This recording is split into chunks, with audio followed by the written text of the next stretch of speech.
Guys, welcome back to my channel maths being simple. और आज हम वापस आए हैं आपके लिए लेकर क्वेश्चन पेपर 2 का सेक्शन सी। गाला की मॉडल क्वेश्चन पेपर हम सॉल्व कर रहे हैं स्टैंडर्ड 10th के लिए। सेक्शन ए और सेक्शन बी की वीडियो आ चुकी है, तो वो भी जाके पहले देख लेना। और सारे लिंक्स नीचे डिस्क्रिप्शन बॉक्स में होंगी, और कमेंट सेक्शन में मैं ये जो गाला मॉडल क्वेश्चन पेपर सॉल्विंग वाली प्लेलिस्ट है उसकी लिंक भी दे दूँगी। तो पहले वाले वीडियो दोनों जाके चेकआउट कर लेना, और आगे भी ऐसे बहुत सारे वीडियोस आने वाले हैं। यहाँ पे हम लोग हर एक क्वेश्चन को बहुत ही ज़्यादा डिटेल में डिस्कस करके उसके सारे कंसेप्ट देख के समझ के आगे बढ़ रहे हैं, ठीक है। इसलिए थोड़ा सा ज़्यादा टाइम भी लग रहा है।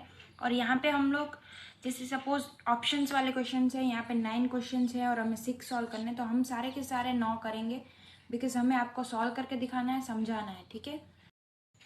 तो अगर आपने अब तक चैनल को सब्सक्राइब नहीं किया तो मेक श्योर आप सब्सक्राइब करें और नोटिफिकेशन बेल को प्रेस करें और वीडियो को लाइक एंड शेयर ज़रूर करें। तो स्टार्ट करते हैं सेक्शन सी के 37th सम से। Verify that the 1, 3 and 4 are the zeros of the cubic polynomial. यहाँ पे जो क्यूबिक पॉलिनोमियल है हमें वेरीफाई करने हैं कि क्या ये तीन ही उसके ज़ीरोज़ हैं, और उसके बाद हमें क्या पता लगाना है, मतलब वेरीफाई करना है relation between zeros and coefficient. तो सबसे पहले तो हम ये पता लगाएंगे कि क्या ये तीनों ज़ीरोज़ हैं क्यूबिक पॉलिनोमियल के, ठीक है। तो देखते हैं। तो वेरीफाई करने के लिए क्या करेंगे, क्यूबिक पॉलिनोमियल में वो ज़ीरो पुट करेंगे, अगर सेटिस्फाई कर रहा है मतलब ज़ीरो है, मतलब 1 पुट करने के बाद पूरी इक्वेशन में ज़ीरो आ रही है वैल्यू, तो 1 ज़ीरो है। 3 को पुट करने के बाद पूरी इक्वेशन जो एक्सप्रेशन की वैल्यू है वो ज़ीरो आ रही है, मतलब 3 भी ज़ीरो है। सेम फॉर 4, ठीक है। तो पहले x की जगह सभी जगह 1 पुट करेंगे, जहाँ भी x है वहाँ 1 पुट कर दिया, तो एक्स क्यूब या 1 cube minus 8x square minus 8 into 1 square plus 19x plus 19 into 1 minus 12, ठीक है। तो 1 क्यूब का 1 माइनस 8 आ जाएगा प्लस 19 माइनस 12, तो यहाँ से आप सिंप्लीफाई करो, ज़ीरो आ जाएगा, ठीक है। मतलब 1 ज़ीरो है इस क्यूबिक पॉलिनोमियल का। अब 3 सेम इसी तरह से पुट करके देखेंगे। 3 का क्यूब माइनस 8 इंटू 3 का स्क्वायर प्लस 19 इंटू 3 माइनस 12। 3 का क्यूब मतलब 27, 8 इंटू ये 9 हो जाएगा, 3 का स्क्वायर मतलब 9, तो 8 इंटू 9 कितना 72 होता है, तो माइनस 72 प्लस 19 इंटू 3 मतलब 57 माइनस 12। इसको सिंप्लीफाई करो, ज़ीरो आ जाएगा। वैसे ही 4 के लिए करेंगे तो 4 क्यूब माइनस 8 इंटू 4 का स्क्वायर प्लस 19 इंटू 4 माइनस 12। इसको सिंप्लीफाई करोगे तो ये भी ज़ीरो आएगा, मतलब ये तो वेरीफाई हो चुका है कि ये तीन तो ज़ीरो है ही, मतलब 1, 3 और 4 ज़ीरो है इस क्यूबिक पॉलिनोमियल के। अब हमें रिलेशनशिप वेरीफाई करनी है बिटवीन ज़ीरोज़ एंड जो कोफिशिएंट है उस पॉलिनोमियल के, ठीक है। तो सपोज करो कि रूट अगर हमारे पास अल्फ़ा बीटा गामा होते, यहाँ पे ज़रूरत नहीं है, बट आगे अगर किसी एक्सप्रेशन में ज़रूरत पड़े तो हम ये सपोज कर लेंगे, ठीक है। तो सम ऑफ द ज़ीरोज़ के लिए रिलेशन क्या है, सम ऑफ द ज़ीरोज़ के लिए रिलेशन है माइनस बी बाई ए। तो सम ऑफ द ज़ीरोज़ क्या आएगा, 1 प्लस 3 प्लस 4, क्योंकि डायरेक्टली ज़ीरो है हमारे पास तो हम सम करके देख सकते हैं, तो 8 आ रहा है। और यहाँ से इस एक्सप्रेशन से क्या आएगा, माइनस साइन पहले हमने बाहर रखी है, और b क्या है माइनस 8, ऊपर दिख रहा है आपको माइनस 8 बाय a क्या 1 है, तो ये माइनस माइनस प्लस हो जाएगा, तो 8 इक्वल्स 8 सेम आ गया। तो ये फर्स्ट कंडीशन तो सेटिस्फाई है, मतलब पूरा रिलेशन हमें देखना है, पूरे सारे रिलेशन देखने हैं, sum of the zeros, product of the zeros, ठीक है, सबका देखना है। तो मतलब पहला तो हो गया, उसके बाद देखेंगे product of the zeros, minus D by A. तो प्रोडक्ट ले लो, 1 into 4 into 3 equals to, minus की साइन पहले बाहर रखेंगे, फिर डी क्या है, कांस्टेंट है, माइनस 12 बाय ए, एक 1 था, तो माइनस माइनस प्लस हो जाएगा, तो 12 इक्वल्स 12। तो सेकेंड भी वेरीफाई हो गया। अब थर्ड देखेंगे, थर्ड वाला रिलेशन देखेंगे जिसमें दो के प्रोडक्ट को लेकर फिर सम किया है, ठीक है, 2 का प्रोडक्ट लेकर फिर पूरे को सम किया है, alpha beta plus beta into gamma plus alpha into gamma, तो इक्वल्स टू सी बाय ए, ठीक है। तो सबका प्रोडक्ट लेते हुए चलेंगे। सपोज करो अल्फ़ा को 1 माना, बीटा को 3 और गामा को 4, ये इसीलिए हमने ऊपर सपोज किया था कि ये 3 रूट्स हैं, ताकि हम ऐसे लिख पाए इनको, 1 इंटू 3, 3 इंटू 4, 4 इंटू 1। तो इस साइड से हमारा पूरा एक्सप्रेशन आ गया। इधर से सी बाय ए, सी क्या है यहाँ पे, सी जो एक्स का कोफिशिएंट है वो ऊपर, तो वो कितना 19 है और ए 1 है, तो ये आ जाएगा 19/1। तो इस साइड से हमें 19 मिल गया, इस साइड से देखिए क्या मिलता है 3 × 1 3, 3 × 4 12, 4 × 1 4, 3 + 12 + 4 कितना 19 आएगा। तो यहाँ से भी 19 आ रहा है, मतलब थर्ड रिजल्ट भी वेरीफाई हो गया। मतलब सारे के सारे results between zeros and coefficient of polynomial verify हो गए। ठीक है, नेक्स्ट क्वेश्चन देखते हैं 38 क्वेश्चन है हमारे पास। Find the zeros of the quadratic polynomial x² - 7x + 12 and verify the relationship between zeros and the coefficient of the polynomial.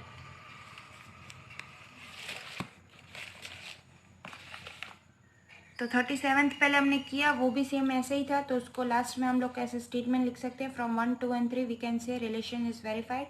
और आपने देखा है कि क्वाड्रेटिक पॉलिनोमियल के जीरोस फाइंड करना हो या फिर रिलेशनशिप वेरीफाई, क्वेश्चन ऐसे ही आ रहे हैं क्वाड्रेटिक पॉलिनोमियल यानी पॉलिनोमियल से। ठीक है, आपको पता चल गया है। अभी पैटर्न आप 4-5 पेपर का ऑब्जर्व करोगे तो समझ आ जाएगा किस टॉपिक से ज़्यादा क्वेश्चन आ रहे हैं। तो क्वाड्रेटिक पॉलिनोमियल में सबसे ज़्यादा क्वेश्चन वहीं से आ रहे हैं कि पहले रूट्स फाइंड करो फिर रिलेशनशिप वेरीफाई करो, या दोनों में से कोई एक या दोनों साथ में। ठीक है, तो वो ध्यान में रखना, सारे पॉइंट्स को नोट डाउन करते चलना कौन से टॉपिक में से ज़्यादा क्वेश्चन आ रहे हैं। ठीक है, हमें पॉलिनोमियल दी गई है x² - 7x + 12। तो इसके हम रूट कैसे फाइंड करते हैं, स्प्लिट कर देते हैं मिडल टर्म को। ठीक है, तो इसको मैं अगर -7x को -4x - 3x लिख सकती हूँ। इसको ऐसे लिखने के बाद यहाँ से कॉमन फैक्टर x आएगा, तो x बाहर, अंदर क्या बचेगा x - 4, x बाहर निकालने के बाद यहाँ से कॉमन क्या निकाल सकते हैं -3 निकालने के बाद अंदर बचेगा x - 4। तो x - 4 यहाँ से कॉमन दोनों जगह से, और यहाँ से x - 3। तो रूट्स क्या आ गए, x = 4 और x = 3। रूट्स मिल गए हैं। अब हमें रिलेशनशिप वेरीफाई करनी है, तो क्या देखेंगे, sum of the roots and product of the roots. Sum of the roots के लिए फॉर्मूला क्या है, -b/a। Some of the roots यहाँ आएंगे क्या, 4 + 3 7, 4 + 3 7। -b/a वाले से देखेंगे तो माइनस पहले बाहर रखेंगे, b क्या है -7/a 1, तो माइनस माइनस प्लस 7 = 7, यानी पहला सही है। फिर product of the zeros, alpha × beta = c/a। Alpha × beta यानी दोनों रूट्स का प्रोडक्ट, तो 4 × 3 12, c/a, c क्या है 12, a 1 है तो 12/1, तो 12 = 12 यानी सेकेंड भी बराबर है। ठीक है, वरना आप ऐसे अलग अलग LHS RHS लेके भी कर सकते हो। तो from 1 and 2 we can say that relation between zeros and coefficient of polynomial is verified. तो रिलेशन वेरीफाई करने वाले क्वेश्चंस बहुत ही आ रहे हैं। ठीक है, नेक्स्ट क्वेश्चन देखते हैं 39th।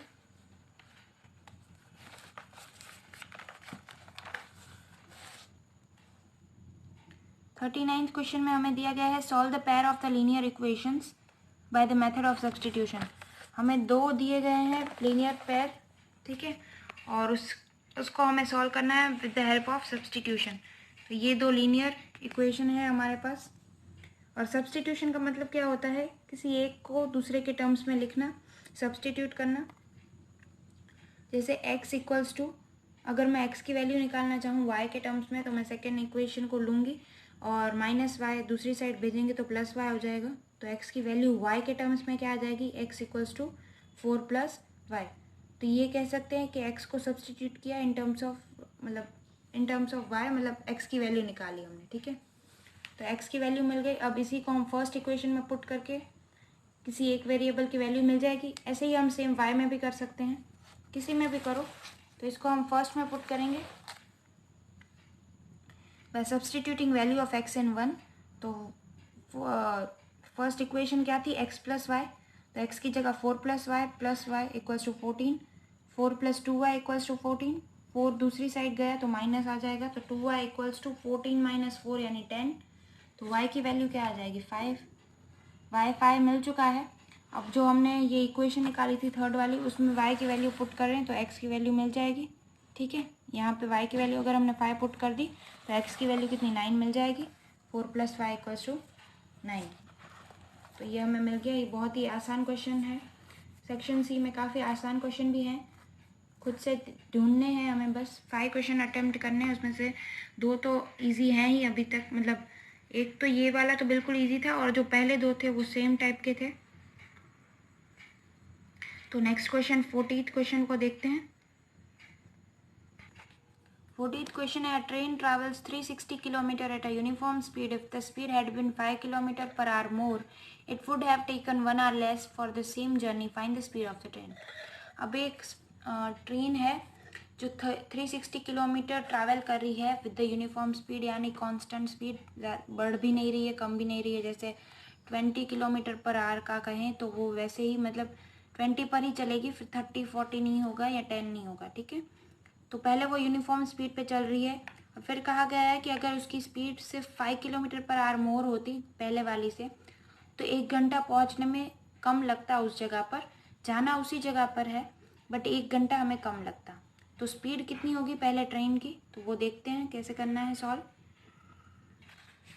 वैसे हमारे पास स्पीड की फॉर्मूला क्या होती है in general, speed equals to distance upon time. Distance हमारे पास फिक्स है जो हमें दिया है, 360 किलोमीटर की जर्नी हमें तय करनी है, तो 360 किलोमीटर डिस्टेंस हमें पता है। स्पीड को हमने एस मान लिया, टाइम को टी मान लिया। यहाँ पे आपको साइड में लिखना है कि suppose speed is S and time is T. यहाँ अपनी तरह से स्टेटमेंट बना के लिखना है ताकि चेक करने वाले को पता चले आपने किसको कौन सा वेरिएबल माना है, ठीक है।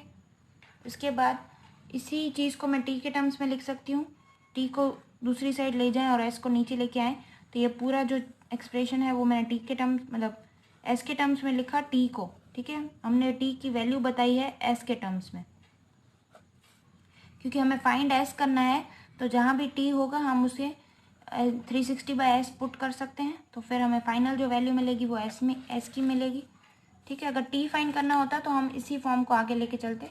आई होप समझ में आ रहा है। हमें वैल्यू एस की फाइंड करनी है, हमें स्पीड पूछिए लास्ट में, टाइम का काम नहीं है यहाँ पे कुछ भी, तो टाइम को भी हम स्पीड के फॉर्म में ही लिखेंगे ताकि आंसर हमें ढूंढने में ईजी हो।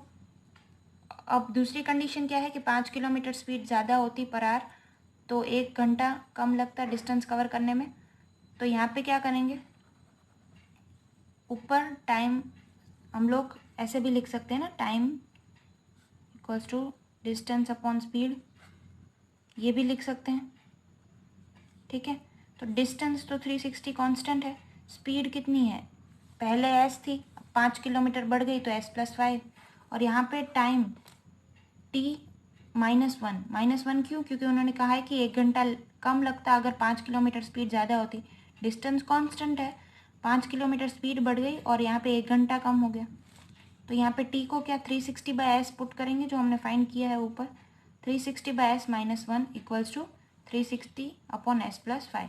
अब यहाँ से आपको दिख रहा है कि एक क्वाड्रेटिक इक्वेशन बनने वाली है, ठीक है। तो यहाँ से क्या करेंगे, सिर्फ सिंप्लीफाई करना है और कुछ नहीं करना है। तो यहाँ पे मैं पहले एलसीएम ले लूँगी, 360 - s/s, तो s को दूसरी साइड जाने देंगे और s+5 को इस साइड लेके आएंगे, 360 - s इंटू s+5, तो दूसरी साइड क्या आ जाएगा 360 इंटू s। तो बस दोनों ब्रैकेट को ओपन करते करते सॉल्व करना है।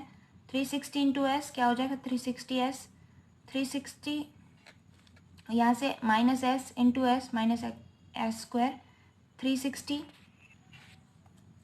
पहले दोनों को s से मल्टीप्लाई किया तो 360 इंटू s, फिर -s इंटू s तो -s², फिर 360 इंटू 5 और फिर -s इंटू 5 तो -5s equals to 360 into s।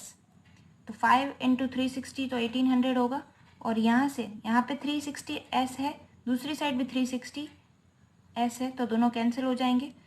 इस साइड बचा क्या, -s² प्लस 5 इंटू 360 आता है 1800, और यहाँ से -5s इक्वल्स टू 0। तो ये हमारे पास फाइनल क्वाड्रेटिक इक्वेशन है। तो हम दोनों साइड -1 से मल्टीप्लाई कर देंगे बिकॉज मोस्ट ऑफ द हमारे टर्म्स पहला हमें माइनस में नहीं चाहिए, तो दोनों साइड -1 से मल्टीप्लाई कर देंगे तो क्या आएगा, तो s² प्लस 5s -1800, तो ये आ जाएगा -1 से मल्टीप्लाई करने के बाद। तो इसको भी हम स्प्लिट करके लिख सकते हैं मिडल टर्म को, क्योंकि हमें रूट्स निकालने हैं। तो क्या करेंगे, 5s को लिख सकते हैं s² plus 45s -40s 1800 equals to 0। तो यहाँ से s कॉमन निकल जाएगा, तो s यहाँ से कॉमन निकलेगा तो अंदर क्या बचेगा, यहाँ इसका क्या बचेगा s, और यहाँ से इसका क्या बचेगा, सिर्फ 45 क्योंकि s बाहर है। और यहाँ से इन दोनों में से कॉमन क्या निकाल सकते हैं, -40। ठीक है, -40 से 1800 पे डिविजिबल है, चेक कर सकते हो। -40 बाहर निकालेंगे तो अंदर बचेगा s, और यहाँ से बचेगा +45। 40 इंटू 45 1800 होता है, तो इसलिए यहाँ पे सिर्फ 45 बचेगा इक्वल्स टू 0। s + 45 और यहाँ से भी s + 45 कॉमन निकाल लेंगे, और यहाँ से बचेगा s - 40 इक्वल्स टू 0। तो यहाँ से दो आंसर आएंगे, s इक्वल्स टू 40 और s इक्वल्स टू -45। अब इस आंसर पे क्रॉस क्यों मारा है, कोई बताएगा? वीडियो पॉज करके सोचो थोड़ा, और कमेंट सेक्शन में जाके मुझे बताना आपको समझ आ गया था कि नहीं, कि हमने s इक्वल्स टू -45 वाला रूट क्यों कैंसिल किया है। वो हमने इसलिए कैंसिल किया क्योंकि हमें फाइंड करनी है स्पीड, और स्पीड नेगेटिव नहीं हो सकती। इसकी जगह वेलोसिटी कहा होता तो वेलोसिटी नेगेटिव हो सकती थी, बट स्पीड कभी नेगेटिव नहीं होती है, स्पीड हमेशा पॉजिटिव होती है, ये आपने पढ़ा होगा साइंस में भी। तो हमें सिर्फ स्पीड की पॉजिटिव वैल्यू लेनी है, तो वो है 40 km/h। ठीक है, इससे आप टाइम भी फाइंड कर सकते हो, क्योंकि अब स्पीड मिल गई है तो इसको ये टाइम वाले फॉर्म में रख के फाइंड कर सकते हो। जैसे t इक्वल टू 360/s, तो यहाँ पे s की वैल्यू रख दोगे तो t भी मिल जाएगा। ठीक है, 41 क्वेश्चन देखते हैं। Find the ratio in which the line segment joining point A 1, -5 and point B -4, 5 is divided by the x-axis. Also find the coordinates of the point of the division. तो ये हमारे पास line है point A और point B से जुड़ती हुई। ठीक है, पॉइंट B यहाँ पर है, और ये ग्राफिकल फॉर्म में इसलिए बनाई है ताकि एग्जैक्ट आपको पता चले और दिखे कैसे कट कर रही है, कहाँ कट कर रही है एक्स एक्सिस को। तो A पॉइंट यहाँ कहीं है 1, -5, B यहाँ कहीं है। इन दोनों को ऐसे ज्वाइन करेंगे तो एक्स एक्सिस यहाँ पे इन दोनों को इंटरसेक्ट करेगी, और ये कौन से पॉइंट पे करेगी, किस रेशियो में करेगी, यही हमें फाइंड करना है। ठीक है, तो हम सपोज कर रहे हैं कि m/n रेशियो में कट करेगी, और जो पॉइंट्स हैं वो है x, y। हमने सपोज किया है कि point of the intersection of the line and the x axis is x, y, and ratio में जिसमें कट कर रही है वो है m/n। तो यहाँ पे आपको पता होगा कि ये x एक्सिस है, तो x एक्सिस पे y कोऑर्डिनेट हमेशा क्या होता है, 0 होता है, तो y कोऑर्डिनेट यहाँ का हमेशा 0 होगा। तो एक तो चीज़ हमें पता चल गई, अब से हमें x फाइंड करना है। तो y को 0 रख के कुछ कंडीशंस या कुछ रिजल्ट तो हमें मिल जाएगा। यहाँ पे देखो y equals to 0 as y equals to 0 on x axis. x axis पे y कोऑर्डिनेट हमेशा 0 होता है, तो हम क्या करेंगे, y के लिए पहले m और n के फॉर्म में चीज़ें देखेंगे क्या आ रही हैं। अगर हमें y कोऑर्डिनेट फाइंड करना होता तो हम कैसे करते, इस लाइन को अगर मैं ऐसे ड्रॉ कर दूँ, -4, 5 1, -5,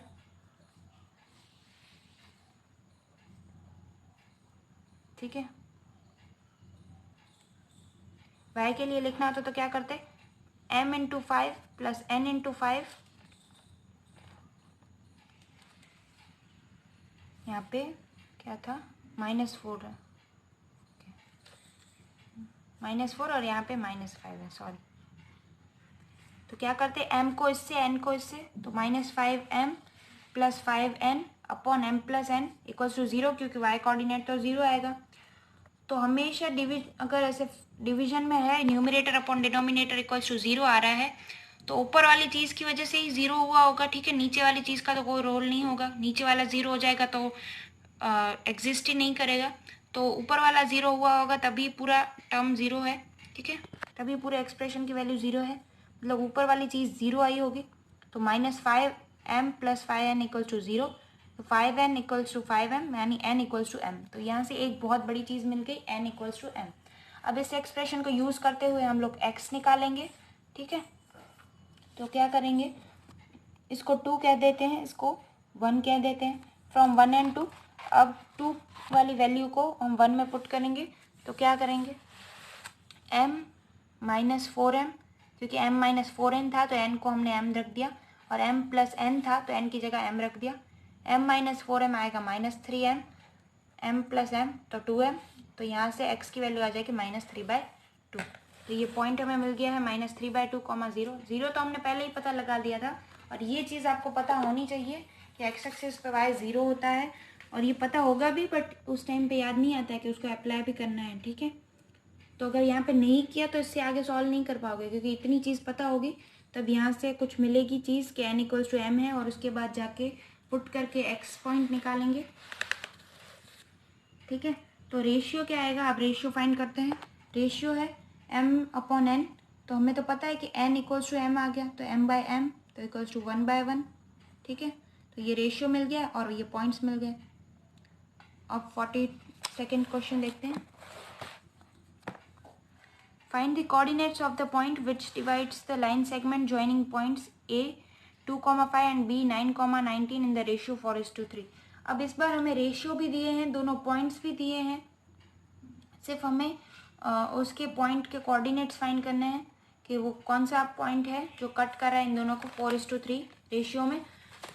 तो हर बार हमें याद रखना है कि दो पॉइंट्स, मतलब कोई भी तीन चीज़ें दी होंगी, जैसे इस पॉइंट के कोऑर्डिनेट्स, इस पॉइंट के कोऑर्डिनेट्स और रेशियो, तो चौथा हमें ये पॉइंट फाइंड करने को बोला होगा, या तो ये तीनों दी हैं ये फाइंड करना है, मतलब इन चारों में से हमें तीन चीज़ें दी हुई होंगी, एक हमें फाइंड करनी है। या तो फिर ऐसे हो सकता है कि सब कुछ दिया है, यहाँ पे किसी की वैल्यू नहीं दी पॉइंट की, सिर्फ एक, यहाँ पे किसी x की वैल्यू नहीं दी, यहाँ पे y की वैल्यू नहीं दी, तो ऐसा भी कर सकते हैं। और जैसे पहले वाले क्वेश्चन में, इस वाले में था कि ये हमें चीज़ पता होनी चाहिए, अगर ये पता है तब हम आगे सॉल्व कर सकते हैं, तो इसमें ज़रूरत नहीं थी। हमें दोनों पूछा है, पॉइंट भी पूछा है, रेशियो भी। क्यों? क्योंकि हमें पता है कि एक्स एक्सिस पे y 0 होता है, तो वहाँ से हम कोई कंडीशन निकाल के आगे काम कर सकते हैं। बट यहाँ पे ऐसा कुछ नहीं है, तो यहाँ पे सिर्फ पॉइंट फाइंड करना है, मतलब वो कोऑर्डिनेट फाइंड करना है।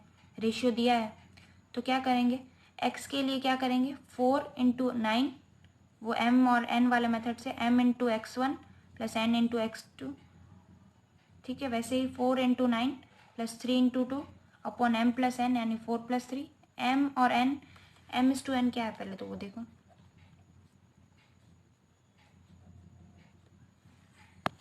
ठीक है। तो ये हमारे m और n है, m 4 है, n 3 है, ठीक है। तो फॉर्मूला कौन सा लगाएंगे, सपोज x के लिए अगर मैं यहाँ पे लिखूँ तो mx2 + nx1 upon m + n, ठीक है। Same for y, my2 + ny1 upon m + n, तो वही फॉर्मूला लगाया है। नीचे 7 आ जाएगा 4 + 3, और यहाँ से सिंप्लीफाई करेंगे तो 4 × 9 36, 3 × 2 6, 36 + 6 42 अपॉन 7 = 6। तो x का कोऑर्डिनेट हमारे पास 6 आ गया। सेम हम लोग y के लिए करेंगे, 4 × 19 + 3 × 5, 4 × 19 + 5 × 3 या 3 × 5 अपॉन 7। नीचे तो 7 ही रहेगा क्योंकि m + n करना है। 4 × 19 76 हो जाएगा, 5 + 3 15 अपॉन 7। तो ऊपर का समीशन क्या आएगा, 91/7 = 13। तो हमारे पास पॉइंट क्या आ गया, 6,13। एक्स कोऑर्डिनेट, वाई कोऑर्डिनेट हमने अलग से फाइंड कर लिया, और ये पॉइंट बता दिया कि ये पॉइंट आएगा, ठीक है। 43rd क्वेश्चन देखते हैं। 43rd क्वेश्चन हमारे पास है, अ cord of the circle of the radius 10 centimetre subtends a right angle at the center, find the area of the corresponding minor segment, major sector, और पाई की value हमें 3.14 लेनी है। एक कॉर्ड है सर्कल में जिसकी रेडियस 10 सेंटीमीटर है, और वो राइट एंगल बनाती है सेंटर पे, तो हमें फाइंड करना है area of the minor segment और मेजर सेक्टर। तो ये फिगर है, ये कोई कॉर्ड है ए बी सर्कल की, ये 10 सेंटीमीटर रेडियस है, और ये सेंटर पॉइंट है जहाँ पे ये कॉर्ड 90 डिग्री का एंगल बनाती है सेंटर पे, ठीक है। अब अगर हमें पूछा है एरिया ऑफ माइनर सेक्टर, तो माइनर सेक्टर क्या होगा, कौन सा एरिया होगा माइनर सेक्टर का, तो वो ये वाला होगा, ये वाला जिसको मैं अभी शेड कर रही हूँ लाइटली पेन से, तो वो एरिया होगा AOBP या APBO, ठीक है। तो ये माइनर सेक्टर वाला, ये वाला एरिया होगा पूरा। अगर मेजर सेक्टर कहा है तो ये, तो सर्कल में से माइनर सेक्टर का माइनस कर दो तो मेजर सेक्टर का मिल जाएगा। तो उसकी फॉर्मूला क्या है माइनर सेक्टर के लिए, θ/360 × πr²। थीटा मतलब वो कितना एंगल बना रही है कॉर्ड सेंटर पे, वो 90 है, तो 90/360 × पाई की वैल्यू हमें 3.14 लेने को बोला है। जब भी बोला हो तब वही वैल्यू लो, क्योंकि उन्होंने यही सोच समझ के बोला होगा कि आपकी कैलकुलेशन में इजी हो, क्योंकि आपके पास कैलकुलेटर नहीं होगा, ठीक है। और आर की जगह हमने 10 पुट कर दिया, तो यहाँ पे क्या आ गया, 0 0 कैंसिल, 9 1 जा 9 4 जा, तो 1/4 इंटू यहाँ पे 10 इंटू 10 यानी 100, तो 3.14 इंटू 100,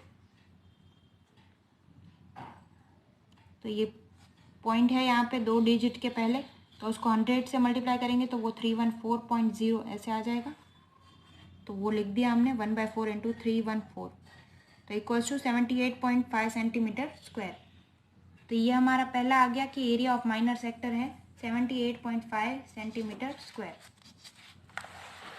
ठीक है। पर हमें फाइंड करना था माइनर सेगमेंट का एरिया, तो ये हमने अभी माइनर सेक्टर फाइंड किया है, ठीक है।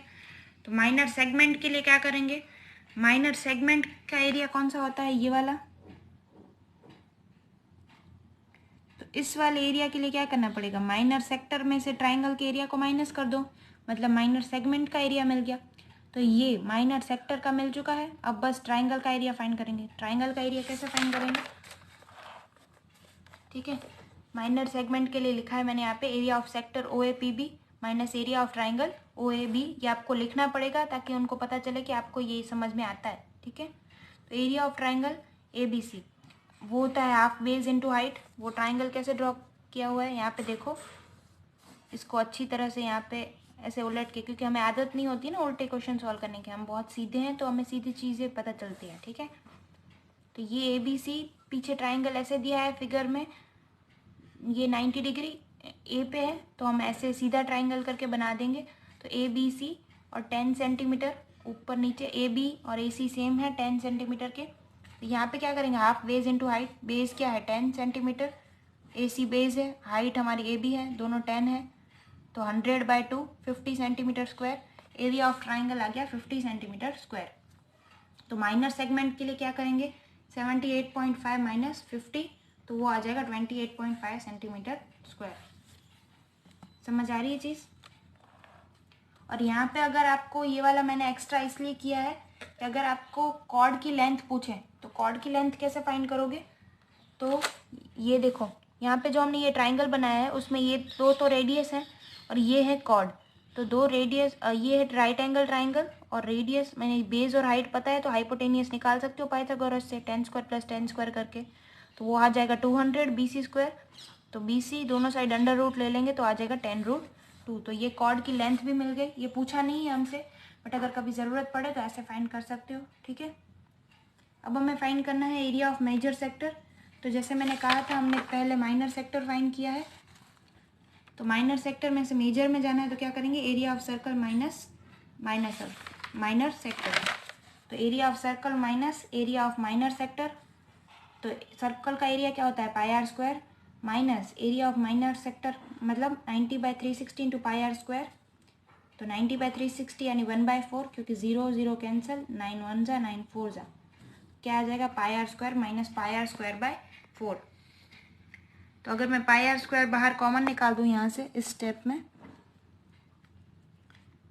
तो यहाँ क्या बचेगा 1, यहाँ क्या बचेगा πr² कॉमन निकालने के बाद 1/4, तो 1 माइनस 1/4 3/4 होगा, तो 3/4 इंटू πr² ये आ जाएगा। तो बस आप वैल्यू पुट कर देंगे, 3/4 इंटू पाई की जगह 3.14 इंटू r² यानी 10 इंटू 10, तो वही 3.14 इंटू 100 यानी 314 बन जाएगा, ठीक है। और यहाँ पे 3/4 इंटू 314, तो ये इतने पार्ट का आंसर तो हम आगे फाइंड कर चुके हैं 314/4, यहाँ पे आपको पता है। तो ऐसे आपको याद रखना है कि हमने आगे फाइंड किया था ताकि कैलकुलेशन बहुत जल्दी हो जाए। 314/4 वो होगा 78.5 सेंटीमीटर स्क्वायर, 78.5 इंटू यहाँ पे एक्स्ट्रा 3 है तो उसको सिर्फ 3 से मल्टीप्लाई कर देंगे तो आएगा आंसर 235.5 सेंटीमीटर स्क्वायर। या तो आप यहाँ से ही अपनी तरह से सिंप्लीफाई कर सकते हो, बट हमने इतना पार्ट ये 3/4 इंटू 314 में से इतना पार्ट तो हमने सॉल्व कर रखा था, तो बस इसका आंसर लेके मल्टीप्लाई बाय 3 कर देंगे, तो हमारा एरिया ऑफ मेजर सेक्टर और हमें एरिया ऑफ माइनर सेगमेंट दोनों मिल गए, ठीक है। नेक्स्ट क्वेश्चन को देखते हैं। 44th क्वेश्चन देखते हैं। Difference of area of two concentric circle is 770 centimetre square and the difference of the radia is 7 centimetre. Find the radius of the each circle. पहले तो फिगर ड्रॉ करते हैं इसमें, ठीक है। वैसे ज़रूरत नहीं है बट अच्छा लगता है, समझ में आ जाएगा आपको अच्छे से। ये दो कॉन्सेंट्रिक सर्कल है, कॉन्सेंट्रिक सर्कल में जिसका सेंटर सेम हो और अंदर एक दूसरे के अंदर लाई करते हैं, मतलब एक के अंदर दूसरा लाई करेगा और सेंटर सेम है, तो इसको हम फर्स्ट सर्कल बोल देते हैं, इसको सेकंड बोल देंगे। तो इनके एरिया का डिफरेंस है 770, यानी A1 माइनस A2 होगा 770। A1 का एरिया कैसे लिखेंगे, पाई R1 स्क्वायर। A2 का कैसे लिखेंगे, pi R2 square equals to 770। Pi common निकाल देंगे। यहाँ पे हमें पाई की वैल्यू क्या लेनी है वो बताया नहीं है, इसलिए हमने 22/7 ले लिया, क्योंकि यहाँ के सम को देखकर लग रहा है कि वो इजी रहेगा। तो यहाँ पे हमें देख के लगा कि इजी रहेगा, तो हमने 22/7 ले लिया है। इनटू पाई कॉमन निकालने के बाद अंदर क्या रहेगा, R1 square minus R2 square equals to 770। अब ये दोनों चीज़ें हम लोग दूसरी साइड जाने देंगे, तो इस साइड क्या बचेगा, R1 square minus R2 square equals to 7 यहाँ डिवीजन में था तो ऊपर मल्टीप्लिकेशन में जाएगा और 22 नीचे डिवीजन में जाएगा, ठीक है। तो यहाँ पे हम अगर 22 से नहीं तो हम 11 से देखते हैं पहले, ठीक है, फिर 22 पे देखेंगे। 11 2 ज़ा 11, 70 ज़ा 2 1 ज़ा 2 35 ज़ा। ये 22 से भी डिविजिबल था, पर वो अगर याद नहीं आ रहा तो 11 से हम अच्छे से कर सकते हैं। तो ऊपर क्या बचा हमारे पास, 35 इंटू 7 इक्वल्स टू 245। तो R1 square minus R2 square की वैल्यू हमारे पास आई है 245, ठीक है। हमें फाइंड क्या करना है, दोनों की रेडियाई फाइंड करनी है। तो हमारे पास गिवन क्या है, R1 minus R2 equals to 7, क्योंकि हमें बताया है कि रेडियस का डिफरेंस है 7। तो क्या कर सकते हैं, R1 square minus R2 square, तो इसको उस फॉर्मूला की तरह देख सकते हैं, A square minus B square equals to, जिसमें हम लिखते हैं A minus B into A plus B, ठीक है। तो इसको भी ऐसे लिख सकते हैं, R1 minus R2 into R1 plus R2 equals to 245। अब R1 माइनस R2 तो हमें पता है 7 है, तो क्या आ जाएगा, 7 into R1 plus R2 equals to 245। 7 को हम डिवीजन में नीचे जाने देंगे दूसरी साइड, तो क्या आ जाएगा, R1 plus R2 equals to 245/7 equals to 35। तो ये हमें नई चीज़ मिली कि R1 plus R2 equals to 35, और एक हमारे पास इक्वेशन R1 R2 में है ही पहले, तो R1 minus R2 equals to 7। अब बस इसको लीनियर इक्वेशन मान के दो वेरिएबल में सॉल्व करना है और उसकी वैल्यू फाइंड करनी है। हमने क्या किया है, A1 माइनस A2 किया, वहाँ से पाई को कॉमन निकाला, पाई की वैल्यू तो हमें पता ही होती है, और R1 square minus R2 square में वैल्यू निकाली, और A square minus B square की तरह एक्सपांड करके बस चीज़ें आगे करते गए, क्योंकि A माइनस बी हमें पता है, मतलब R1 माइनस R2 पता था। तो यहाँ से आए जो भी वैल्यू निकलती वो R1 प्लस R2 में निकलती, यानी एक और लीनियर इक्वेशन हमें मिल जाती। तो इन दोनों को सॉल्व करेंगे, ठीक है। तो यहाँ पे अगर दोनों को मैं ऐड कर दूँ, दोनों इक्वेशन को, तो क्या आ जाएगा, ये दोनों कैंसिल हो जाएंगे, तो 2R1 इक्वल्स टू 7 प्लस 35 यानी 42। तो R1 की वैल्यू 21, और यहाँ पे फर्स्ट इक्वेशन में सपोज पुट की R1 की वैल्यू, तो 21 minus R2 equals to 7। R2 दूसरी साइड जाएगा और 7 यहाँ माइनस में आ जाएगा, तो R2 की वैल्यू सिंप्लीफाई करके आएगी 14। तो ये 44th क्वेश्चन हमारा हो गया। ये काफ़ी इंटरेस्टिंग क्वेश्चन है, कुछ नहीं करना है, बस अगर ये फॉर्मूला आपको यहाँ पे पता है, जो कि पढ़ चुके हो आप 9th में भी, तो बस हमारा क्वेश्चन पूरा सॉल्व हो गया है।